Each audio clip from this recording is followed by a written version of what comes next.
नमस्ते प्रणाम, हम गीतकार दुर्गेश बेदर्दी और आज बहुत ही बड़ा लेवल यानी ब्रांड गाना आप सब कलाकार खातिर लिख के ले बनी। तो आप सबके मुखड़ा सुनावे जा रहा सैड सॉन्ग गाना हमें। तो सुनी कैसे भाई मुखड़ा कि ना तारा अइला ना गइला के बाद, अरे ना तारा अइला ना गइला के बाद भैनी बर्बाद खाली क के तुहे याद। भैनी बर्बाद खाली क के तोहे याद।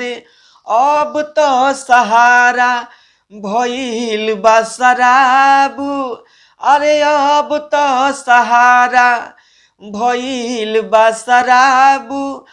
भैनी बर्बाद खाली क के तोहे याद। अरे भैनी बर्बाद खाली क के तोहे याद। ई नया धुन पर मुखड़ा आप सबके सुननी है, बिल्कुल ई नया धुन है। अब आप सबके अंतरा सुना जा रहा हूँ, तो अंतरा सुनी कैसे बा।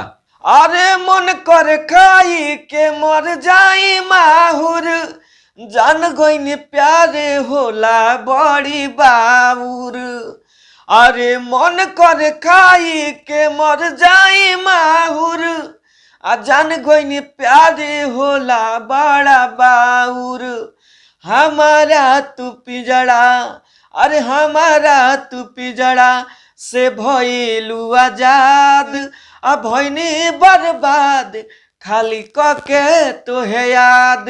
ना तारा अइला ना गइला के बाद, अरे ना तारा अइला ना गइला के बाद भइनी बर्बाद खाली क के तोहे याद।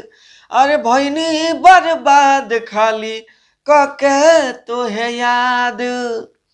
तो ई रहा अंतरा और लास्ट अंतरा खातिर आप सब हमरा से कांटेक्ट कर सकतनी। जे भी कलाकार के ई गाना गावे के मन बा विचार बा तो गा सकता आराम से। हमार मोबाइल नंबर बा 99 345 29 12। हमारा नंबर पर फोन कर सकतनी कि भैया हमरा ई गाना पसंद बा, हमरा गावे के बा। तो आप सबके हम लिख के फुल गाना व्हाट्सअप के माध्यम से लिख के भेज देब। और पर्सनली में जो गाना हमरा से लिखावे चाहता तो पर्सनली में गाना लिखावे खातिर पैसा लगेला, यूट्यूब पर डालतनी। एकरा से भी बेहतरीन गाना लिख के देनी अलग तरीका से एकदम जबरदस्त। और जो नया म्यूजिक बनाना चाहता तो ब्रांड म्यूजिक हमरा यहाँ बनेला, कम बजट में ब्रांड म्यूजिक जितना के चाहे उतना रुपया के म्यूजिक हमारे यहाँ बनेला, कम ज़्यादा मैंने जैसन चाहिए वैसन म्यूजिक बन जाए। और जो गाना रिकॉर्डिंग करावे चाहता तो हमारे खुद के अपन स्टूडियो बा, बालाजी रिकॉर्डिंग स्टूडियो, जादूपुर बाजार, गोपालगंज बिहार में हमारे स्टूडियो बा।